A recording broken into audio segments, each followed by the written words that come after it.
ജീവിതത്തിൽ ഒരുപാട് പ്രതിസന്ധികളിലൂടെ കടന്നുപോയ താരമാണ് നടി നിഷ സാരംഗ്. 10ാം ക്ലാസ്സിൽ പഠിക്കുമ്പോഴാണ് നിഷയുടെ വിവാഹം.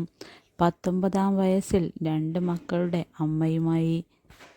എന്നാൽ ഈ ബന്ധം അധികനാൾ നീണ്ടുനിന്നില്ല.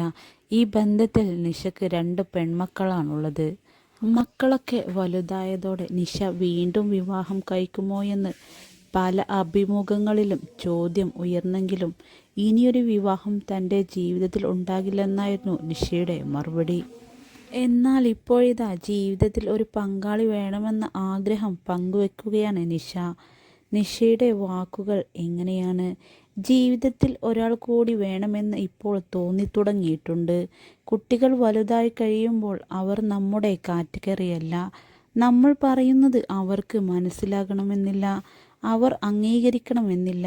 അപ്പോൾ നമ്മളെ കേൾക്കാനും നമുക്ക് മിണ്ടാനും ഒരാൾ വേണമെന്ന് തോന്നും.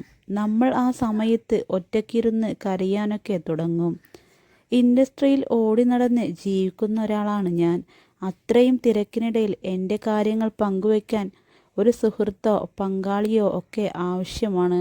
ഷൂട്ടിംഗ് കഴിഞ്ഞ് മടങ്ങി വരുമ്പോൾ വീട്ടിൽ നമ്മളെ കേൾക്കാൻ ആളില്ലെങ്കിൽ നമ്മുടെ മനസ്സ് തന്നെ മാറിപ്പോകും. 50 വയസ്സിൽ എന്നെ എനിക്ക് ഹാപ്പിയാക്കി നിർത്തിയാൽ മാത്രമേ എൻ്റെ ആരോഗ്യത്തെ നാളെ എനിക്ക് ഉപയോഗിക്കാൻ പറ്റൂ. അപ്പോൾ ഞാൻ എന്നെ തന്നെ നോക്കുകയല്ലേ വേണ്ടത്. അമ്മയെ വിവാഹം കഴിക്കാൻ പോകുന്നയാൾ എങ്ങനെയായിരിക്കണമെന്ന് മൂത്ത മകൾ രേവതി പറയുന്നതിങ്ങനെ: അമ്മയുടെ പണത്തെയോ പ്രശസ്തിയെയോ സ്നേഹിക്കുന്ന ആളല്ല അമ്മയുടെ ജീവിതത്തിൽ ആവശ്യം. അങ്ങനെയൊരാൾ വന്നാൽ ആ ആലോചന തള്ളും, അതിനെക്കുറിച്ച് വഴക്കിടുകയും ചെയ്യും. അതല്ലാതെ അമ്മയെ സ്നേഹിക്കുന്ന, നോക്കുന്ന, പരിഗണിക്കുന്ന ഒരാൾ വന്നാൽ സ്വീകരിക്കും. അമ്മയ്ക്ക് ശരിക്കും ആളുകളെ മനസ്സിലാക്കാൻ അറിയില്ല. ഇത്തരം ചെയ്യരുതെന്ന് കണ്ടീഷൻ വെച്ചിട്ടുണ്ട്. ഇതിന് നിഷ പറഞ്ഞ മറുപടി ഇങ്ങനെ: വളരെ സെൻറ്റിമെൻ്റലാണ് ഞാൻ. പെട്ടെന്ന് ആളുകളെ വിശ്വസിക്കും. പാവം തോന്നും. ഞാൻ സ്നേഹിക്കുന്ന മനുഷ്യർ എന്നെ പറ്റിക്കുകയാണെന്ന് മനസ്സിലായാലും ഞാൻ കണ്ണടക്കും. എനിക്ക് അവരെ ഇഷ്ടമാണല്ലോ. അപ്പോൾ അതൊന്നും കണ്ടില്ലെന്ന് ഞാൻ നടിക്കും.